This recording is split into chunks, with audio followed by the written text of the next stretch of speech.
చాలామంది పెద్దలు చిన్నపిల్లల గురించి, యువత గురించి ఆలోచించటమే మర్చిపోయారు అని అనుకుంటూ ఉన్నారు. ఈరోజు భక్తి అంటే కేవలం పెద్దవాళ్ళు వెళ్ళే ఒక ప్రదేశం. గుడి అని అంటే కేవలం పెద్దవాళ్ళు వెళ్ళాలి. ప్రవచనము అంటే కేవలం పెద్దవాళ్ళు వెళ్ళాలి. పూజ అంటే కేవలం పెద్దవాళ్ళే చెయ్యాలి. ఎందుకు? ఒకసారి ఒక ఆయన నాకు ఫోన్ చేశారు. ప్రభుజీ, బొట్టు ఎందుకు పెట్టుకోవాలండి అని. అదేంటబ్బా అంత ఎంత అంత సీక్రెట్గా అడుగుతున్నావు? ఏం లేదండి, మా పిల్లవాడు అడుగుతున్నాడు, నేను ఒక్క నిమిషంలో వస్తాను, నేను రూమ్లోకి వచ్చాను, ఒకసారి నాకు చెప్తే నేను వెళ్ళి మా పిల్లవాడికి చెప్తాను అని అన్నారు.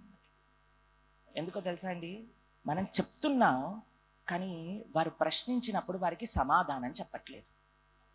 చెప్పాలి అంటే ఫస్ట్ మనకి తెలియాలి కదండి. ఎప్పుడైతే మనము తెలుసుకుంటామో వారు పక్కా ఆ ప్రశ్నను అడిగినప్పుడు ఆ సమాధానాన్ని వారికి మనసులోకి నాటుకునేటట్టుగా సమాధానం చెప్పగలిగితే ఆచరించకుండా ఉండరు.